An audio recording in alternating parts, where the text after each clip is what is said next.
সম্পর্ক, এটাকে বলা হয় জ্ঞাতি সম্পর্ক না? জ্ঞাতি সম্পর্ক হচ্ছে আত্মীয়তার সম্পর্ক। এই ধরনের সম্পর্ক কয় ধরনের, কয় প্রকার? 4 প্রকার। আর আগে মনে একদিন আমি ক্লাসে পড়ছিলাম সম্পর্ক কত ধরনের? 4 ধরনের।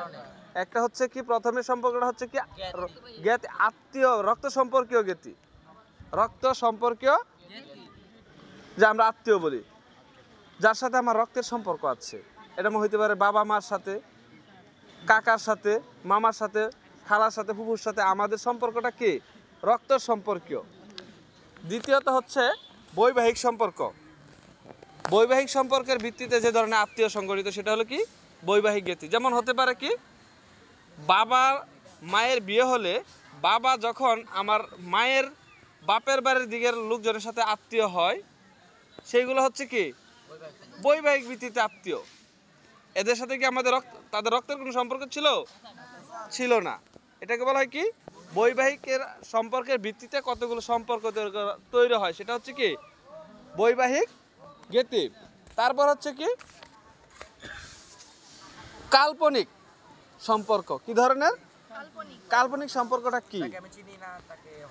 কাল্পনিক হচ্ছে কতগুলো মানুষের সাথে আমাদের সম্পর্ক থাকে এমন, যাদের সাথে আমাদের রক্তের সম্পর্ক নাই, যাদের সাথে আমাদের বৈবাহিক কোনো সম্পর্ক নাই, অথচ ওই মানুষগুলোর সাথে আমরা খুবই আন্তরিক, তার জন্য আমি আমার জানটাও দিতে চাই, এমন এতটাই তাদের সাথে আমাদের গভীর সম্পর্ক। এটার নাম হচ্ছে কি কাল্পনিক বন্ধু। তাহলে তোমাদের সাথে যে বন্ধুর সম্পর্কটা কি রক্তের? তাদের জ্ঞাতি সম্পর্ক। তোমাদের বৈবাহিক সম্পর্ক আছে, তাহলে সম্পর্কটা কিসের? কাল্পনিক। এই কাল্পনিক বন্ধনটা অনেক শক্তিশালী। কখনো কখনো সেটা রক্তের সম্পর্ককে উইথড্র করে ফেলে, উপরে চলে যাওয়ার চেষ্টা করে। যে বন্ধু হচ্ছে কি কাল্পনিক বন্ধন। তারপরে হচ্ছে প্রথাগত বন্ধন। সর্বশেষ 4 নম্বর বন্ধনটার নাম কি? প্রথাগত বন্ধনটা কি? এই যে আমার বললাম না একটু আগে, যে বাবার বয়সে একজন লোক রাস্তায় দেখা হয়েছে, উনাকে তো নাম ধরে রাখা যাবে না। তো বাবার বয়সে ওনাকে কাকা ডাকতে হবে, নাহলে জেঠু ডাকতে হবে, নাহলে কি মামা একটা কিছু ডাকতে হবে। এই যে আমরা যে প্রথা অনুসারে ডাকি, বা কিংবা আমার বাবা ওই লোকটার ভাই ডাকে দেখি, সেই অনুপাতে আমার কিছু ওনার সাথে সম্পর্ক নাই, অথচ বাবা যেহেতু একদিন ভাই ডাকছে, তো আমার তো কাকাই ডাকতে হবে। মা দেখছি এলারে খালা ডাকছে, তাহলে আমার তো স্বাভাবিকভাবে নানু ডাকতে হবে।